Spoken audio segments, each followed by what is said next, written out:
Good evening. Welcome to tonight's presentation by Hannah Borkenhagen and Daniel Lewis on the early history of Pennsylvania's leased campsite program as it developed in Michaux State Forest. It's great to see so many people here tonight to share in this exciting research. It's nice to see a lot of friendly faces, and it's also nice to see so many new friends joining us tonight. My name is Dr. Stephen Burg. I am a professor at Shippensburg University, where I direct the undergraduate history program in public history, and I also teach in our graduate program in applied history. Daniel Lewis and Hannah Borkenhagen are both recent graduates of the applied history program, and they are among the first historians to look at Pennsylvania's leased campsite program. To make their project manageable, I should state at the outset, just a couple new people appeared in the waiting room. To make their project manageable, they focused specifically on the way the program developed in the north section of Michaux State Forest in Cook Township.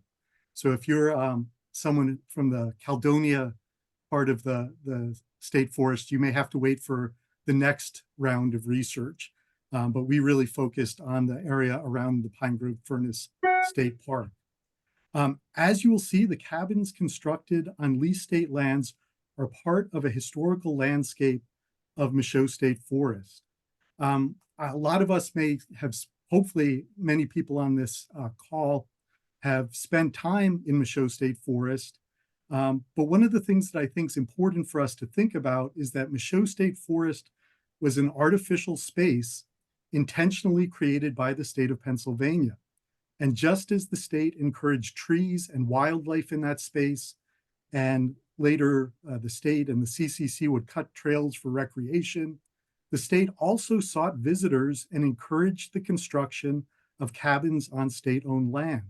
Today, those cabins embody an elements of the forest's history, and their presence is an integral part of the Michaux State Forest cultural landscape. As Daniel and Hannah will share with us, none of that was accidental, but instead it was a deliberate set of government policies, aesthetic considerations, and philosophies about health, recreation, and the value of public land that shaped the cabins that rose up and across Michaux State Forest. Before Hannah and Daniel start their presentations, I wanted to save them the work of thanking the many, many, many people who have helped and supported this project. First, I'd like to thank the South Mountain Partnership, Julia and Tyler, for the Research Corp grant that helped to fund this work. I'd also like to extend a very deep sense of gratitude to Andre Weltman, president of the Friends of Pine Grove Furnace, who both helped to inspire and cheered this project all along the way. I would also like to thank Jen Bowman, April France at DCNR, District Number 1 Forester Rue Brubaker, Pine Grove Furnace State Park Manager Chris Hauk, and I want to thank the staff of the Pennsylvania State Historic Preservation Office, especially Andrea McDonald, Frank Grumbine, Elizabeth Schultz, who went out with Daniel and Hannah at the very beginning of this project, tromping around in Michaux State Forest looking for cabins. So thank you to all of you. I also wanted to thank my colleague, Dr. Alan Dietrich Ward, who has been intimately connected with Hannah and Daniel's work from the very outset. And last but not least, I would like to thank, we are very grateful to the many cabin owners who have shared their stories and even welcomed us into their cabins as we've been doing this work. So thank you very much to all of you. We'll now begin our presentations. Both Hannah and Daniel will present their research, and then when they are both done, we will open up time for questions. You can use the raise hand function at the end if you'd like to be recognized and say your question verbally, or feel free to put a question in the chat. I should also note that tonight's presentation is being recorded, and the video again will be posted on the Friends of Michaux State Forest YouTube channel, as well as the Shippensburg University History Department's YouTube channel. So without further ado, I know that was a long preface. I would like to introduce our first presenter, Hannah Borkenhagen, who will be sharing her research on the origins and early days of the leased campsite program and the ways that the leader of Pennsylvania State Forest used Act 16 to build support and draw recreational tourists to Michaux State Forest. So our first presenter will be Borkenhagen.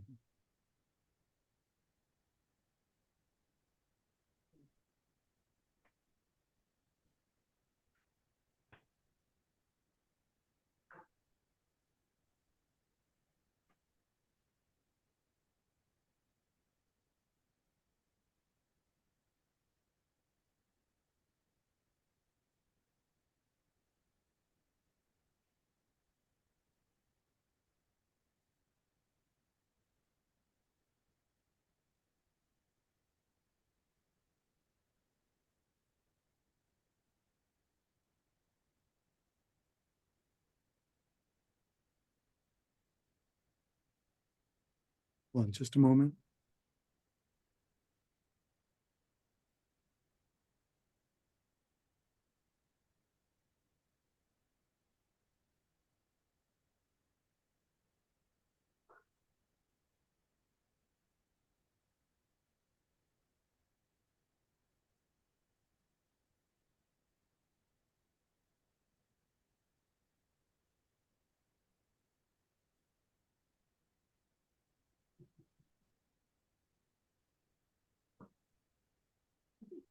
And try this one more time.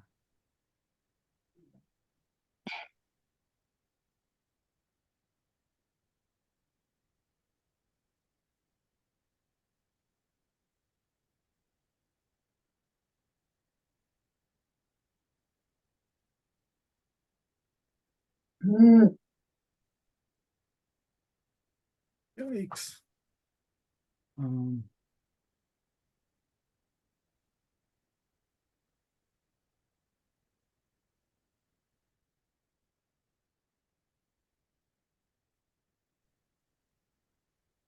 Should have had somebody from their IT department.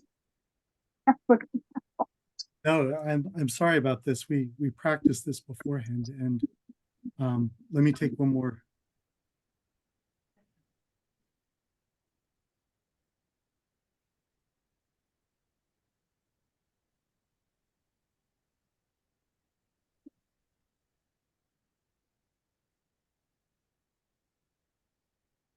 It is displaying properly to us now, if that helps. Oh, is it? Yes, it is. Okay, thank you.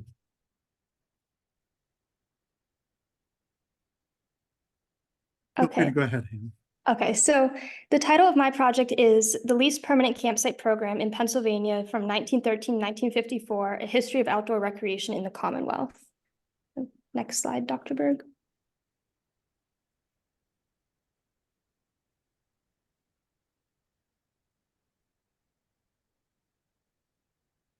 So my thesis was how that the permanent lease campsite program Michaux State Forest and Pine Grove State Park was born from Act 16 in 1913, and the program developed rapidly during its first 41 years from 1913 until 1954, and it was instrumental in shaping how Pennsylvanians recreated in Pine Grove Furnace State Park, and many of the middle and upper class Pennsylvanians who participated in this program were part of the regional elites, and through their involvement in the natural areas, the conservation movement was able to gain support through these populations and were able to gain political support in Harrisburg and other areas. And the leased permanent campsite program coincided with the automobile boom, making the natural lands of Pennsylvania far more accessible to the well-to-do urban groups, which again led to increased recreation in the forests in ways such as camping, hiking, fishing, and hunting for sport, and which none of it had been done for sport prior to this time period. And the forests were being used for the natural resources by locals and for corporations for generations, but this was the beginning of those from urban and suburban environments entering the forest for reasons beyond necessity to enjoy their time in the forest. So this program, Act 16, was able to really push and further the outdoor recreation movement. Next slide, Dr. Burg. So as Dr. Burg mentioned, that we are the first historians to do research on this, but there was some scholarship that kind of touched on it. So these are just some of the sources that I've used to kind of shape my research and also show me gaps in the research. So Silas Chamberlain had 2 pieces that talked about outdoor recreation in Pennsylvania. There was a couple wonderful histories on the Pennsylvania woods and the state forest system. Our Common Ground by John Leshy is a book about just the beginning of outdoor recreation, but at the national scale. So this is where a bunch of the Carlisle Elite had cabins in Pine Grove State Forest. Now they have property in next slide, Dr. Berg. Kalawasi and Spring Island.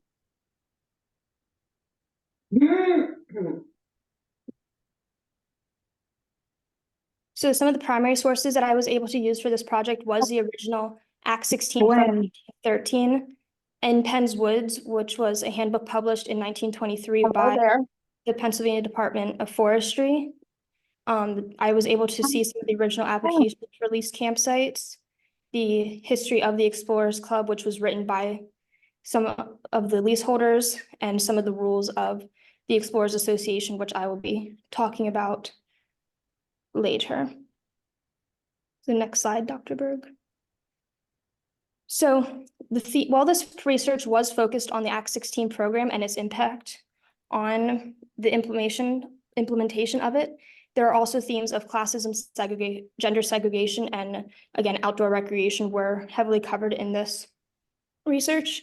So the leased permanent campsite program was a key factor in the popularization of outdoor recreation in central Pennsylvania, and it was inherently biased towards the local elite in its design. So through the development of outdoor recreation, there were ideas of rugged masculinity that were formed, and through the development of this, it heavily excluded women from outdoor recreation in the first half of the 20th century. And so because of this, the local male elites were targeted for the leased campsite program because of their prominence in state politics and because of this idea of rugged masculinity and needing to revive that was going on at the time. Next slide, Dr. Burg. So the majority of my research was a case study on the Explorers Association.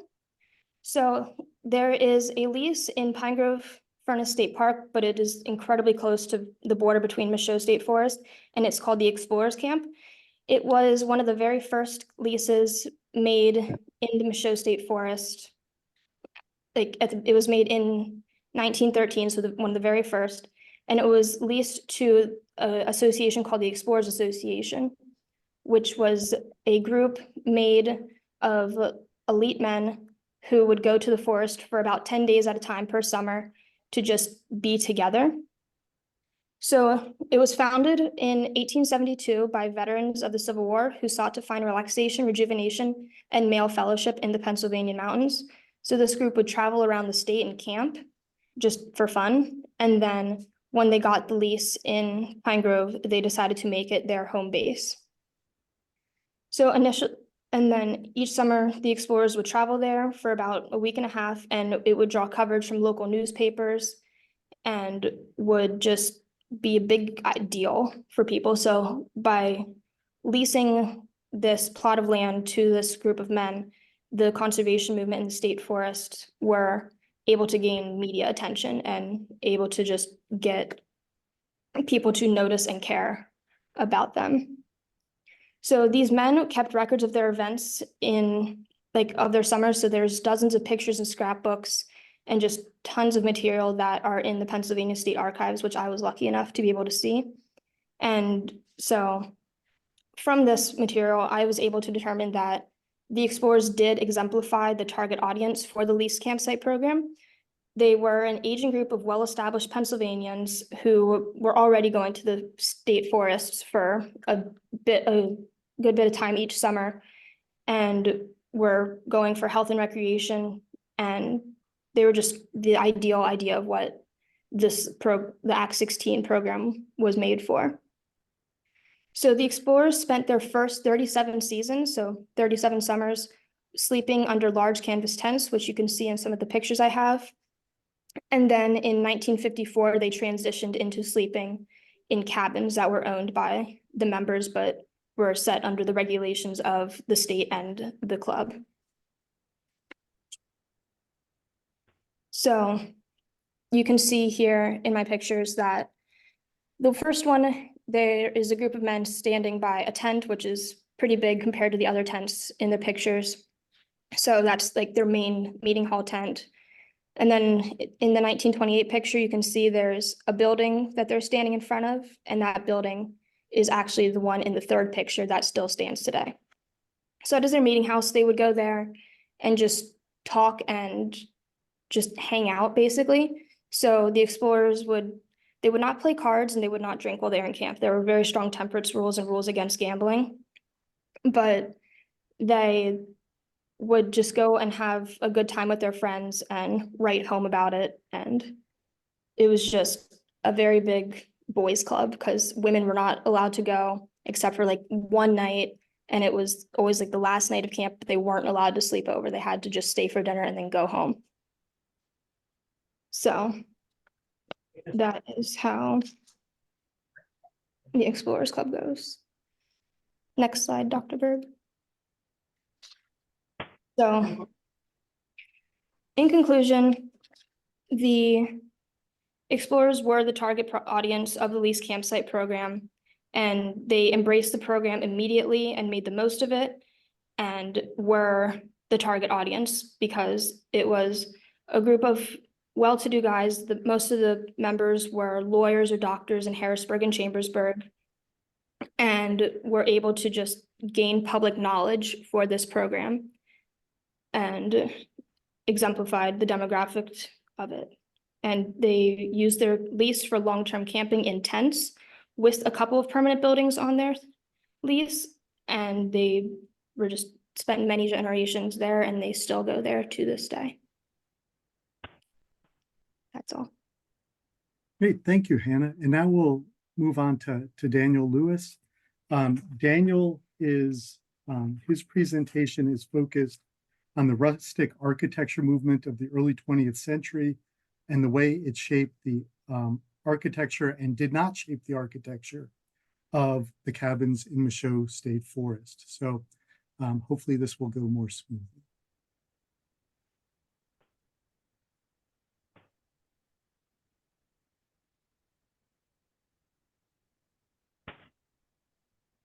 Daniel. All right. All good to go. Looks good here. Yeah. All right. So architecture, who doesn't love it, right? So as Dr. Burg just mentioned, my half of the project has to do with the rustic cabins here in Cook Township and here in Michaux State Forest. So the idea that we can kind of get a better sense of understanding the architectural identities of what these cabins on the leased campsites actually mean, because in some cases you may stand there and look at the cabins and say, well, it looks actually pretty and it looks like a good building, but what does it actually mean? And that's where my project comes in. So Dr. Burg, if you can, thank you. So the existing literature behind the idea of the architectural identities of these cabins, especially at the state level, really doesn't exist. And in some cases, that could be in other states as well, but for here in Pennsylvania, there is nothing that prominently shows what the cabins truly are about, how they were built, the evolution of them, and what do they actually mean. But when there is other scholars that do attempt to try to bring about what the architectural identities of a rustic cabin actually means, they don't necessarily look at it from the state level. A lot of it actually looks at it at the national level and looks at it at the National Park Service. especially in the first half of the 20th century. And in that attempt, there are failed attempts to what I like to call bridging the gap between what you see at the national level and then what you can actually see at the state level. And in some cases, there are misinterpretations from these scholars in the past that look at the larger historiographical narrative of what park architecture, especially in the rustic style, is truly about. I mean, as you can see on the right-hand side of the screen, I have two prominent scholars that try to attempt these. However, they do not necessarily, again, bridge the gap properly. So one of them is Ethan Carr, very prominent historian, environmental historian. And then, of course, we have Macy Landrum looking at the state park movement in the United States. However, isolating it in a micro level does not, again, exist, especially here in Pennsylvania. Next slide, please. So what was my project? Well, for mine, my overall goal was in a form of a micro history. I wanted to try to attempt to do this bridging of a gap between the development evolution of the rustic style park architecture in the national parks to the state parks in the early 20th century.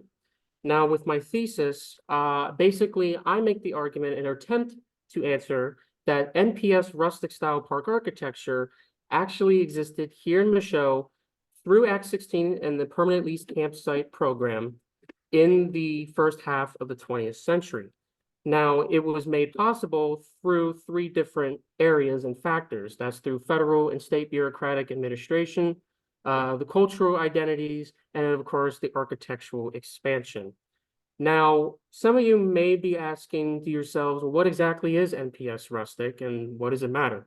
Well, NPS Rustic is basically the National Park Service's version of what park architecture was to be on their parks, primarily out west at first, and then make its way to the east between 1916 and 1942. Now, as I'll mention later in this presentation, we can see rustic here in Pennsylvania go even past 1942, but according to NPS, they have it officially to 42. But the purpose of the rustic style architecture at their level was really to harmonize with the natural environment. You build with the surrounding infrastructure and basically use its roots through the native materials, and of course, primarily built by hand. The two most prominent materials that you will see in the style, of course, was log and stone. However, as time moves on, and I'll mention here very shortly, you will see that it starts to evolve. And then, of course, the identity of NPS Rustic truly was through this historic log craft tradition that happened out in the Western frontier, and then will make its way east as time moves on. Now, some of the two most important historical themes that I do attempt to answer was, of course, the idea of, well, what was rustic park architecture, both at the national and state level.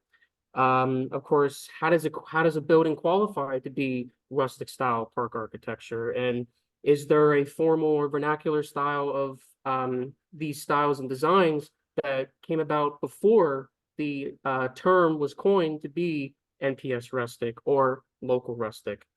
Of course, and was there change over time? And then, of course, with the building of these cabins, you're going to see how park administration actually comes about and plays a big factor into how NPS Rustic was to be brought about here at the state level. So again, some of the questions I was able to answer or try to attempt to answer in my research is the what role did the PA state government actually was involved in the expansion of rustic park architecture, especially here in Michaux, whether at the district level, the full state level, and of course the federal level. And of course, were there any forms of guidance that you can see from either of these levels to administer and to manage the involvement of how rustic style came about, especially here in Michaux? And then, of course, some of the considerations that I had to keep in mind when I was doing this research was the idea of how the physical form and the appearance of these cabins was shaped by state regulations, of course, environmental factors. Of course, here, the first half of the 20th century, we have progressive era environmental issues that come about. And so how does the environment actually play a big factor into these cabins' design and structure? Of course, later down the road by the 1930s, as I'll discuss here very shortly, federal work programs, of course, these national architectural trends, the economy, and of course, changes in tastes. These are all major important factors that I had to keep in mind when I was doing this project, because all of these factors that I just mentioned do play a factor into how the rustic cabins were built here in Michaux. Next slide, please. So some of the sources that I was able to use, of course, for my secondary sources, there were two main types that I was able to find, both books and academic journals. Both of these sources deal with a wide variety of topics and important factors that play into my research, whether that's through the NPS rustic evolution itself, of course, the evolution of this PA state forests. As we can see here at the bottom left-hand corner of the screen, I have what's called the crown jewel of PA, almost like to call it the Bible sometimes for this project. Basically looking at the state forest system, how does it evolve over time? The history of the log cabin, of course, its architectural styles, Pennsylvania history as of itself. Then, of course, we have the New Deal and the history of how that has evolved over time. And then, of course, in some of the journals, we have some regulations through architectural designs, even NPS preservation efforts of how log cabins should work, kind of seeing how you can compare, again, between national and state level. Of course, the resources that come into rustic style architecture and the national conferences and state parks, which is really important. And I will briefly mention here later in the presentation of how that comes into play. And of course, another important one was the log structure's cultural symbolism.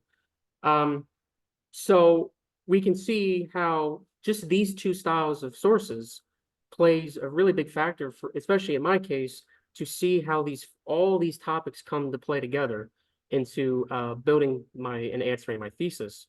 And then, of course, other types of secondary sources are actual master's theses. There actually is one that I was able to find that was all about rustic style architecture, not necessarily park architecture, which is where my research is, but rustic style in of itself as a whole was very useful.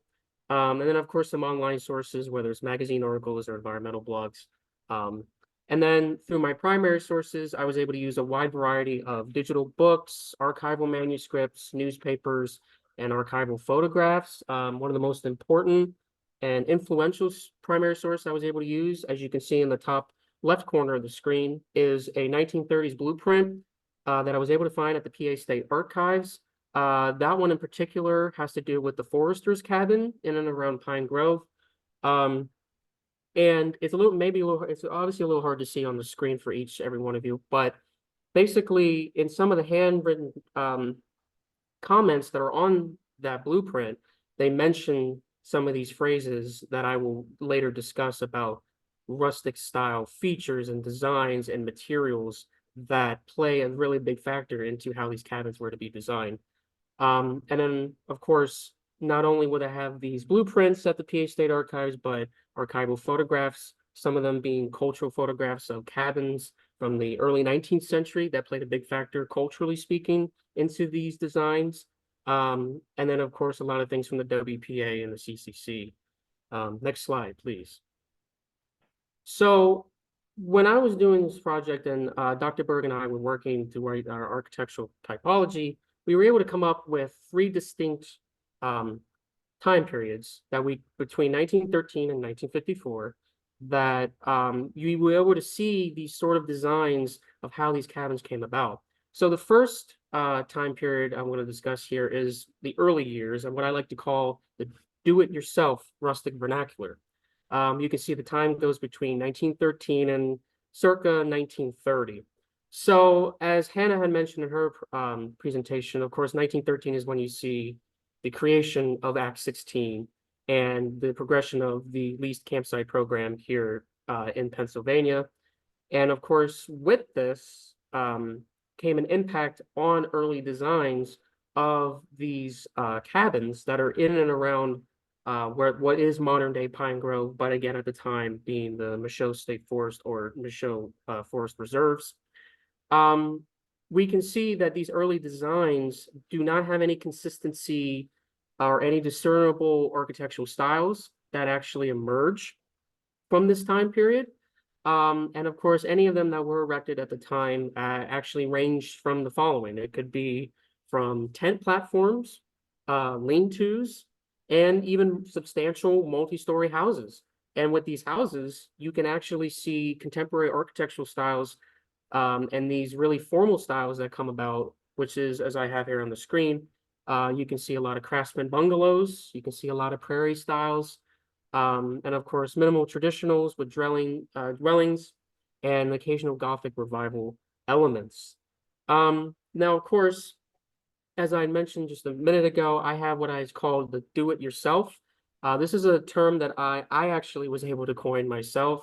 And basically, the idea of a do-it-yourself vernacular was the idea that the leaseholders of these early leases and early cabins constructed their own dwellings using logs that were harvested from the forest.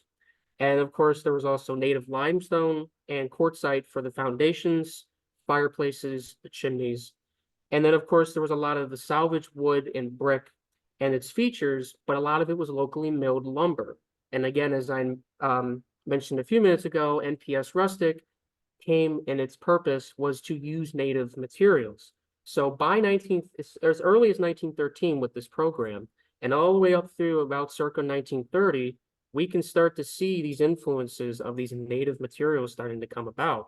And it ranged from any of the three styles and designs that you can see there on the screen. And then, of course, talking about this time period, it would be wrong for me not to mention about the American chestnut blight. For those of you that don't know, in Michaux State Forest, especially in the first half of the 20th century, there was it was very prominent, a substantial amount of American chestnut trees.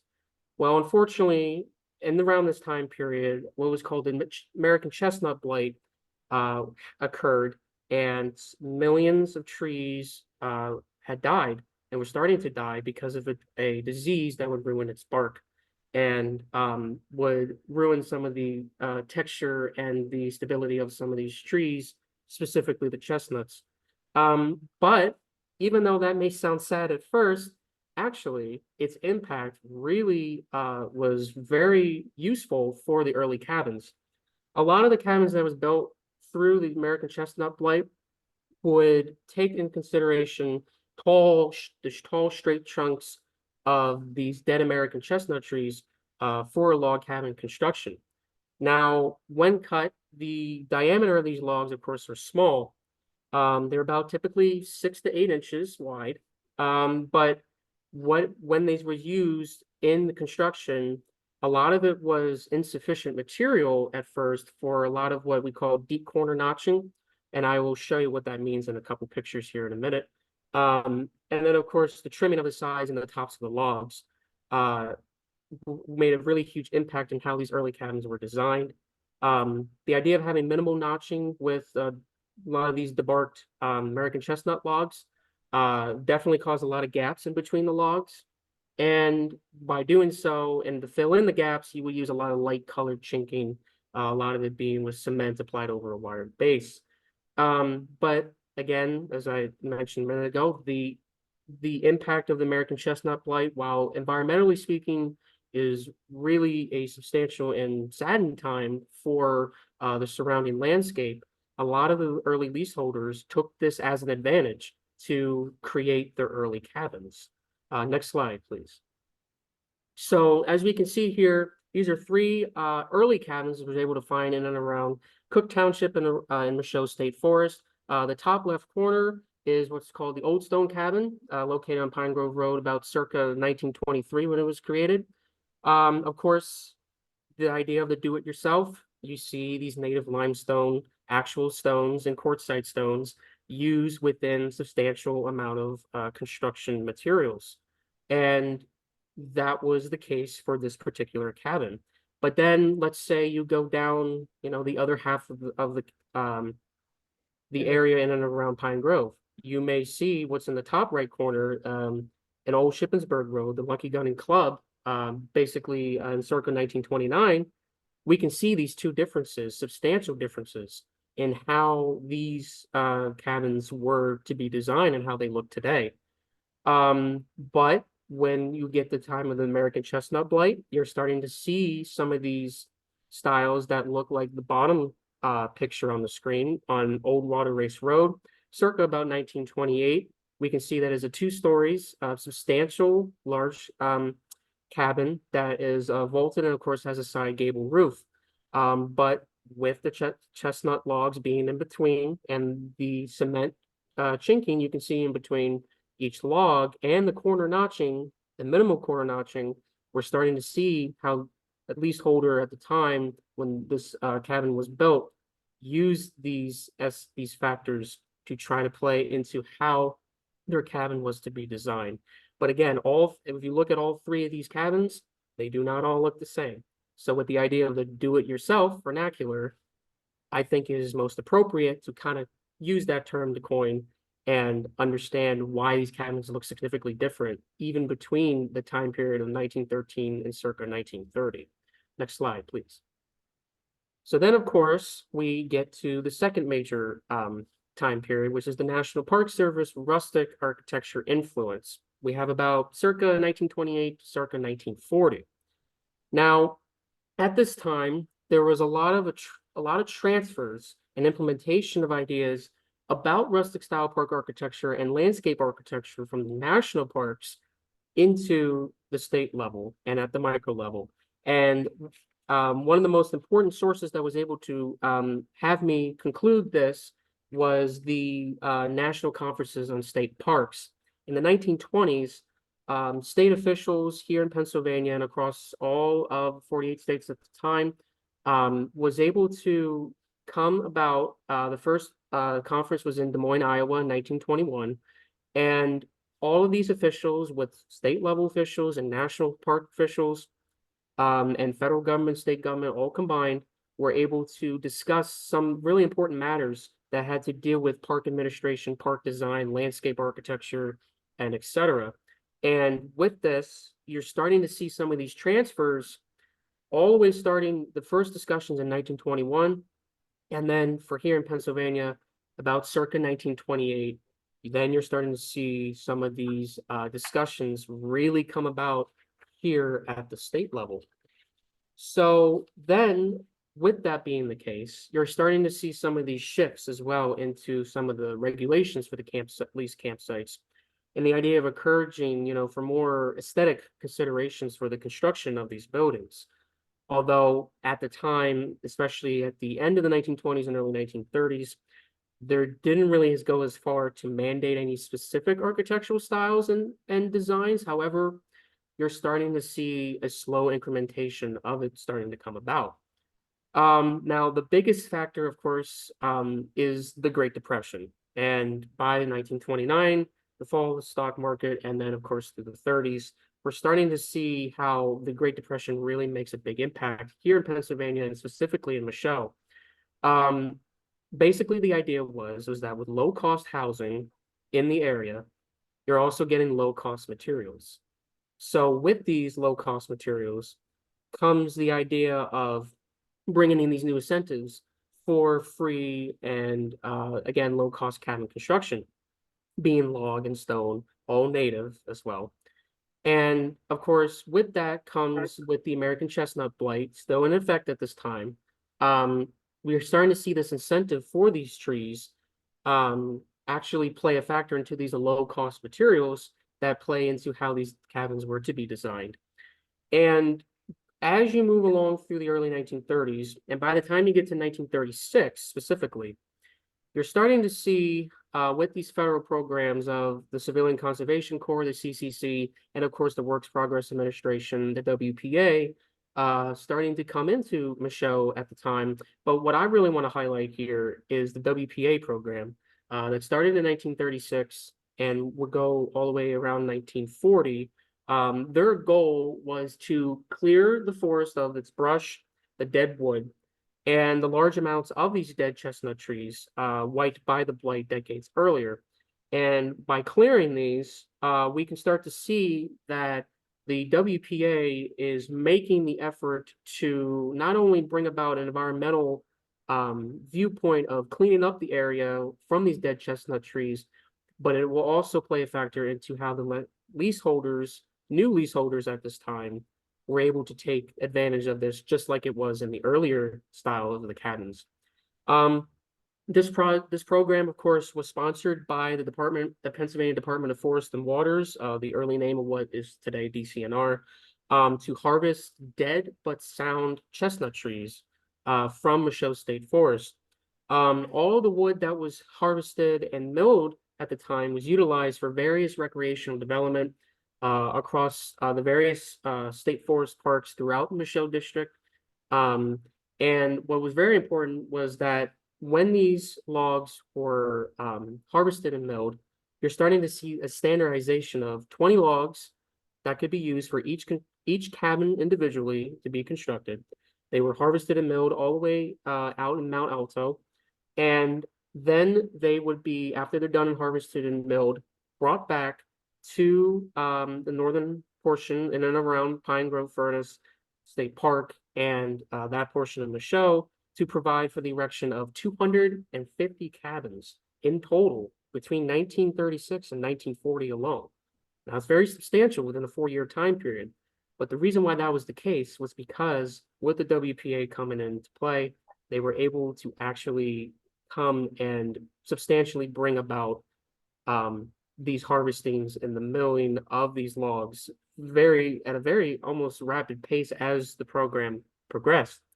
It is likely that about 400 to 500 cabins, not in general, all around the area was actually made at the time by the WPA.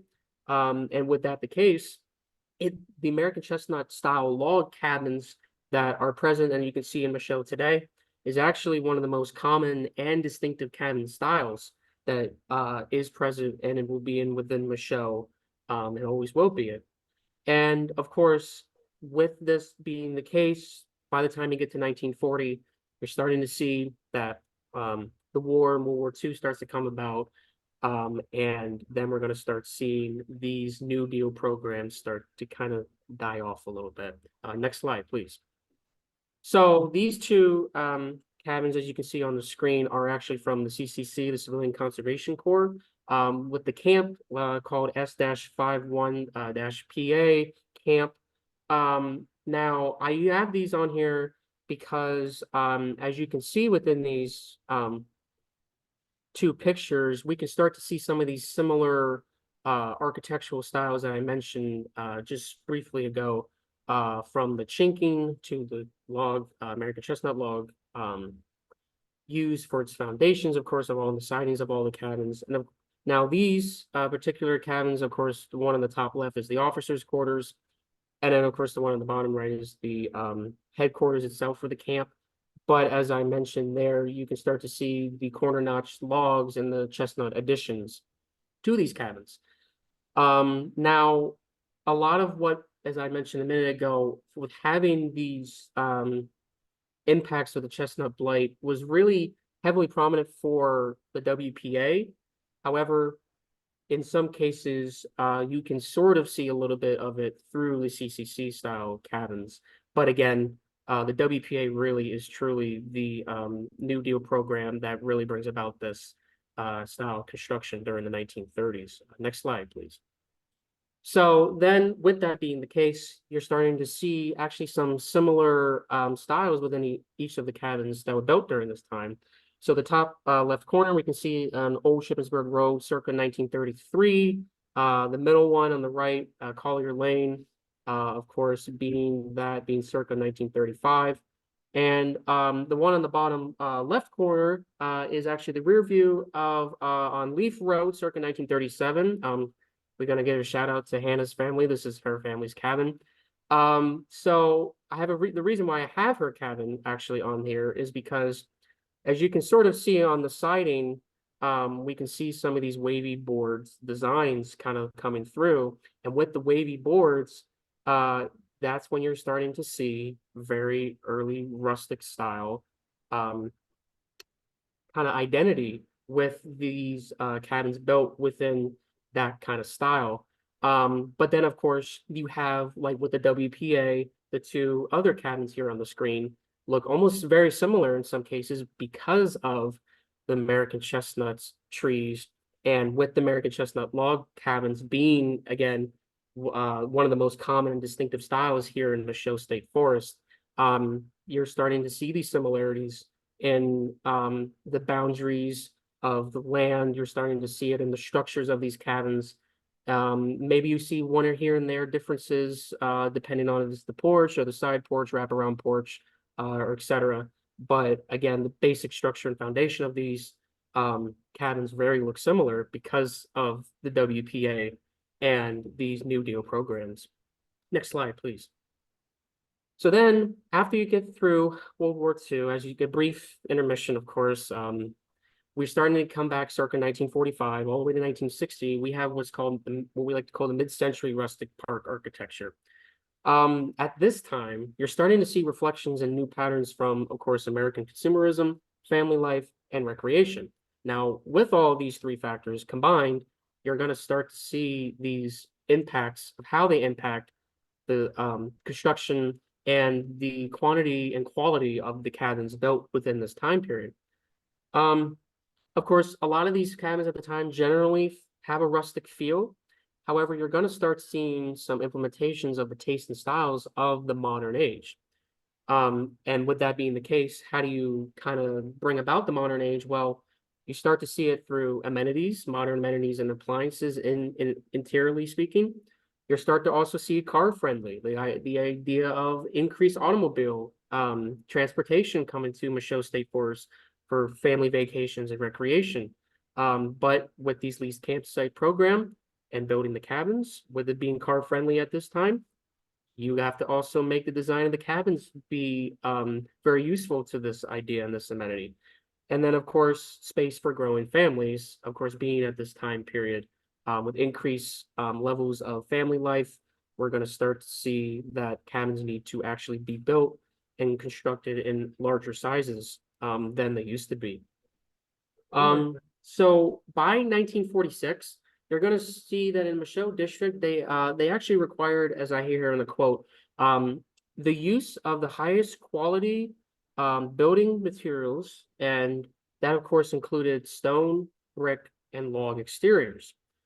Now, with this being the case, you're going to start to see the idea of wanting to have the existing cabins and the new cabins match. So with new cabins being built at this time, they had to match the caliber specifically, quote unquote, of these existing cabins. And in some cases, with that being the case, you're going to actually start seeing cement block construction coming into play during this time period, even though, again, when we think of cement blocks, you know, you're going to want to think of it rustic style. Well, at first, you don't. But however, at the time, you're going to see that the modern amenities and the modern feel is going to start playing in a factor. And with that comes cement block construction. And with that, they had to have these really good designs and laid, of course, by someone that has expertise in how to do such work. Now, it wouldn't be until about the early to mid 1950s that you're going to start to see specific regulations that are actually set in place by cabin construction, by the Department of Forest and Waters. And a lot of it has to do by the idea that you're going to start to see manuals and different regulations that come into place for not just only the Michaux District, but of course you're going to also, I'm assuming, obviously going to be across the state. But specifically here, with these specifications, there is a substantial amount of specifications that I was able to find for this time period. However, I'm going to highlight a few here at this time. One of the important ones is that cabins were not to exceed 1.5 stories in height and had to be proportioned to width and length. Of course, its minimum dimensions were about 16 by 20 feet, and that didn't include porches. Of course, a lot of the foundations of the materials for these buildings had to be of masonry or concrete, whether it's through piers or walls, and of course had to be placed within the frost line on the bottom foundation of the buildings. Of course, the buildings had to be preferably done within frame or log construction, that being the case because we wanted to keep this general rustic feeling while also being modern at the same time.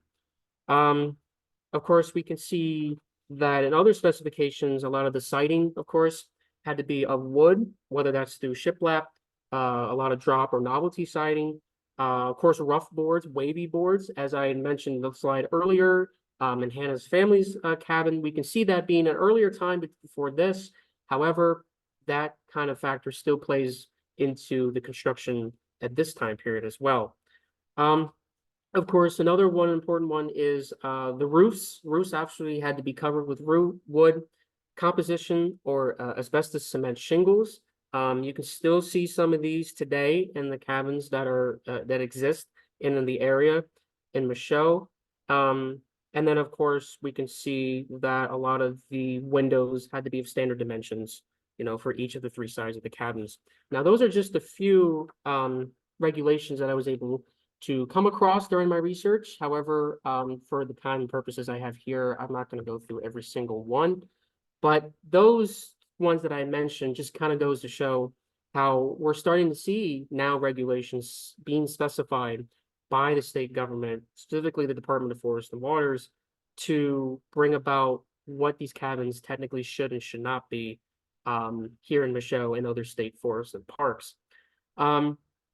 Now, with that the case, whether it's an old and pre-existing cabin or new, you're going to see some modifications for the older cabins, with a lot of them kind of being moved from these core recreation areas to a lot of other farther areas in the state forest, to stay away from main lakes, streams, creeks, for, of course, to increase the recreational time period in of itself, especially the 1950s.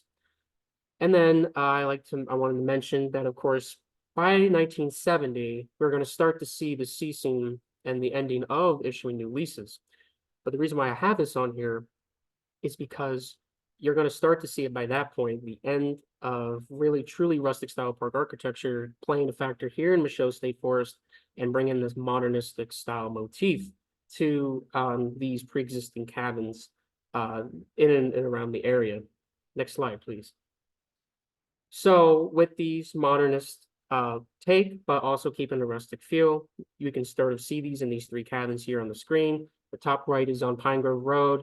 It's a post-war cement cabin. So like I mentioned about the cement block construction, this one is pretty much almost entirely made out of the cement blocks. Again, bringing it to the feel of the modernistic motif and its taste. But then, of course, you have what's on the left side of the screen being on Old Shippensburg Road circa 1951. We're going to start to see some of these specifications early on coming through into the cabin construction. In that particular cabin in that picture, you can see the wavy boards on the left-hand side on the other side of the chimney. And then, of course, on the bottom right-hand corner, you see an old railroad bed road. Circa 1954, you're going to start to see some of these bottom basements, carports, wraparound porches, and etc. That, again, had to be extended for reasons of family life, recreation, and a modernistic identity, but at the same time, had to keep and harmonize with the natural environment and maintain this rustic feeling. Next slide, please. So what is everything that I just mentioned earlier? What does it all mean? Well, essentially, from my research, I was able to connect and conclude that there really was a connection from the National Park Service and their rustic style park architecture and its movement at the national level, here at the micro level and state level in Michaux State Forest, especially in the first half of the 20th century. You can see that through these architectural design features and its styles, especially here in the historic cabins on the leased campsites. And then, of course, with that being the case, there is actually influence of political bureaucracy and cultural traditions that come into the architectural identity of rustic park architecture. I mean, whether early on, whether it was here in central Pennsylvania, we start to see, culturally speaking, with architecture, you see a lot for like the colonial age, we see a lot of English, Scots-Irish, and Germanic styles of cabins. But with these traditions, you still see these play out even in the first half of the 20th century. And with that being the case, it comes in and brings in this rustic feeling that is similar to the national park. Now, there really truly is, and with me bringing in this, as I mentioned in the historiographical part in the beginning of the presentation, was bridging the gap. And with bridging this gap, you're starting to see a larger narrative of the idea of adapting using of the land for the infrastructural development here in Michaux State Forest and its recreational spaces. Now, with that the case, you're starting to see an indelible mark on its character, its appearance, and its cultural landscape of the region. So these cabins, while they may look really pretty, they may look really well, they really truly bring about this identity and character of the landscape of the region that can or may not be reflective of the entire state. And of course, with that, its material culture does, and its full legacy for rustic style park architecture does remain to be discovered later on, whether that's through historic preservation initiatives, or whether that's through just whether it's other individual research, or just for anybody that's really just interested and wanting to know more about it, to understand its character, its appearance, its landscape. We truly needs to be more to be done at this point. But however, again, with what I was able to come about this past semester, was able to see how the character of rustic style park architecture truly came about here in Michaux, and why does it matter? Because again, we may see these cabins, we may think they look great, but what do they actually mean? And so with my research, I hope to bring about new information and awareness to understand here at the micro level, and it might inform what's called microhistory of what truly these cabins are meant to be and why they exist.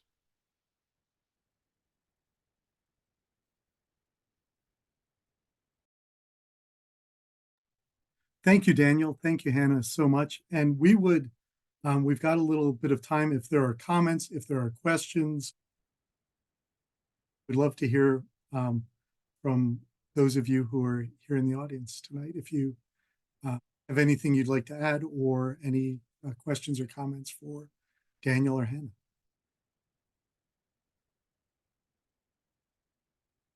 Okay, I'll start with Andrea McDonald. Thank you, Dr. Burg.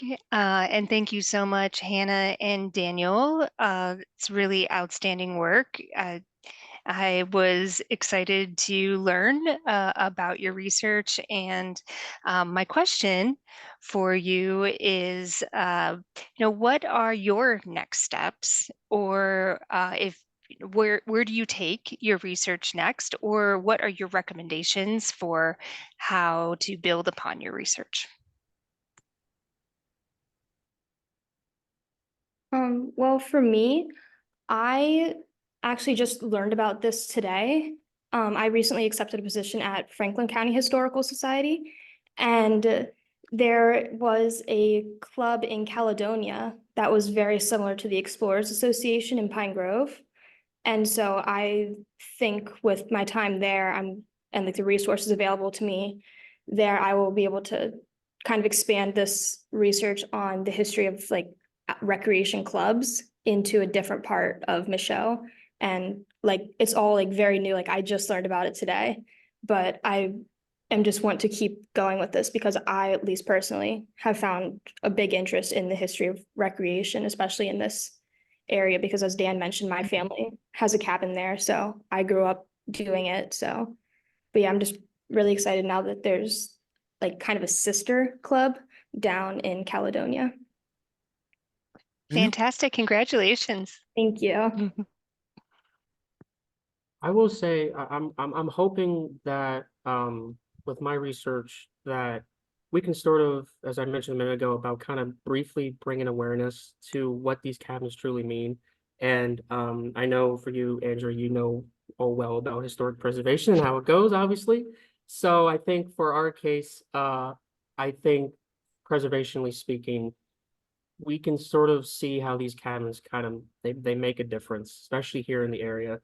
And if we were able to kind of bring about this research at the state level more and to other areas, we can sort of kind of see how, for recreationally speaking, what these cabins can mean architecturally and its identities, and what they can mean culturally as well. But I think for me personally, with the hopes of us actually bringing out our research more and publishing them, hoping to kind of just find a way to spread the awareness. And now at this point, how is that going to come about? I'm actually not sure, but I'm hoping that naturally we can find a way for my side of my research. Well, and truthfully, both Hannah and I, both of ours combined, to kind of get into the hands of other individuals and organizations that Sure. can really show what these truly mean and what they can be impact historically speaking. Sure. You have a great methodology to follow now. Thank you. Thank you. Beth Ann Keller.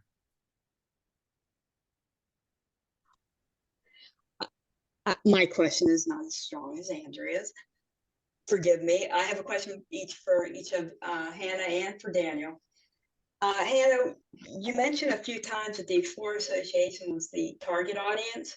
When you say target audience, do you mean, you don't mean that exact group, correct? When you say Act 16, it was targeting that type of demographic?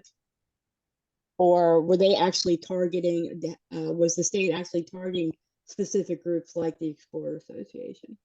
So through some of the primary sources that I mentioned, I was able to kind of discern that they were kind of targeting and marketing this towards the elites, because in the one handbook that I had mentioned from 1923, it was like a handbook of how to use the forest and how to recreate in the forest.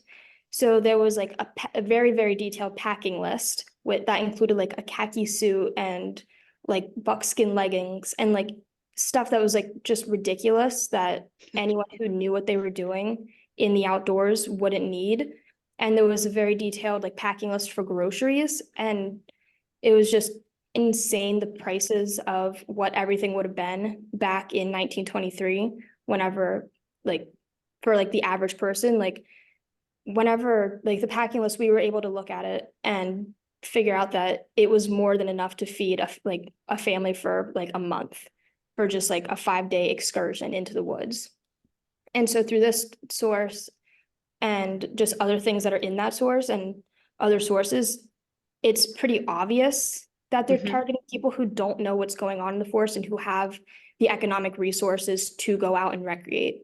So like the leases, I didn't mention this, but it was on average like $7 to $15 in 1913, which like while it's not that much today, that was a lot of money back for 1913. And so to pay an annual fee of that was not just even possible for like an average or like low income family. So it was the middle and upper class people who were able to afford to go out and spend time in the woods and buy all these materials and rent this cabin. So just through discerning, we were able to figure out that, yeah, this was kind of targeted towards the upper class. Okay, thank you.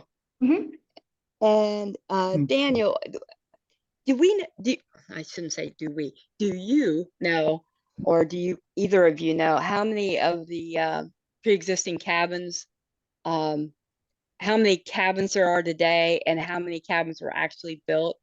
So did some were built and then they just weren't used and they fell into disrepair? Do we have those type of numbers? Well, so from my research, since we were isolating it in and around Cook Township, we have about 250 to 260 total that we had as a list to kind of potentially look for research throughout the entire Michaux State Forest. Unfortunately, I do not have that number, but I mean, as I mentioned earlier, especially by the time you get to the 1930s, you're going to start to see this substantial influx of cabins being built. And with that, into the mid-20th century, you're going to start to see that number I just mentioned a minute ago to actually be true, especially for Cook Township. But again, a number for the entire state forest, I honestly do not know on the top of my head. But I would obviously make the argument of saying very substantial across the entire forest. But again, that comes through multiple factors that we already had discussed. Well, that would take a lot more research to dig that out because I know how much work you put into this. So Yeah, I didn't know if there was any record, state record, registry or something that you had access to. I was just curious. Thank you, Daniel. Problem. Ryan Caboot, sorry. First of all, I wanted to thank all three of you for doing this presentation. I thought it was fantastic and right up my alley, actually. And the reason I wanted to comment was to, Hannah, invite you to reach out to me because I've done a tremendous amount of research on the Caledonia community. I have a cabin down in that area, and I'd be happy to share it with you. It's information we've even provided to the state in support of the lease campsite program. And I think it will be a great launching pad for you, as well as help me to continue to fill in the blanks that I try to do on an ad hoc basis just for fun. I know I probably need a new definition of fun in my life, but that's what I do for entertainment. Being an old history major, that's where it kind of kicks in. So I'm happy to share that with you if you reach out to me. Yeah, of course. Or I can do the same. Dr. Burg, I can reach out to you with my email address and whatnot. And I think I already have at one point. Yes, I think we were, I had placed a post on the, I think it's the Cabins of Michaux, and we had been in touch earlier. So yes. Yeah. So I welcome you to reach out. And again, I appreciate all of you putting this together and the background. Of course. Thank you for that opportunity. I'll be in touch. Great. There's a couple of questions in the chat. I don't know if we'll be able to answer all of these, but I just wanted to, there's a lot of thank yous. So Hannah, here's a question for you. I'm interested in hearing more about the Explorers Club of PA today. It's still an active club. Do you have any information on what the club looks like now? I unfortunately do not. So my research did end at 1954 just because of time constraints, because I would have gone on forever and ever if I was able to go up until the modern day. So I do not have any detailed information on the Explorers Association now, other than that, just from personal experience, I know that they still have their cabins and they still go up there on holidays and stuff like that. So, yeah. There's a question from Carl Dixon. Hi, Carl. Great work. Architecturally, I'd like to see if there's a connection to William West Durant's Adirondack Great Camps. Daniel, this is a question for you. What's the connection between the camps of Pine Grove, Michaux State Forest, and the Adirondack camp movement? Well, a lot of what you'll see with the Adirondack style, one of the most, for me, very substantial feature that really distincts what is Adirondack style to others is porches. I think when you see a lot of Adirondack style cabins, you're going to see a lot of front end porches, covered porches, screen porches, of course, that are built just right along the front facade of a very, sometimes depending on the size of the cabin, early on, a very small design and small size and dimensions. Of course, sort of getting bigger over time. But here in Michaux, specifically here in Cook Township, some of the cabins I was able to discover and research, I was actually able to see some of this early Adirondack style design actually come about. And with that, again, is with the porches. And that's how I was able to actually discern some of these small distinctions between what has Adirondack influence and what doesn't. So with the answer your question, yes, there actually is some influence of Adirondack style here in Michaux State Forest in and around Pine Grove Forest State Park. And it's actually interesting to know and very enlightening to know that you see Adirondack styles come about because with the Adirondacks being around for New York and the national parks, you're going to start to see, again, as I mentioned in my project, National Park Service influence coming about here in Michaux. And with that, you're going to see Adirondack actual architectural style come to play. So a lot of other features when it comes to Adirondack style was not really too discernible when I did my research. But again, the most discernible feature I was able to see is some of it being front facade covered porches. Great. Thank you, Daniel. Thomas Chugovac asked, is there a place that I can get specific details about specific design blueprints used for the cabins? I have a cabin on Rocky Mountain Road that appears to be similar to the blueprint you showed during your presentation. And I will tell you that was for us one of our great challenges. When we went into this, we hoped that there would be a lot of standardized blueprints, and in fact, there were not.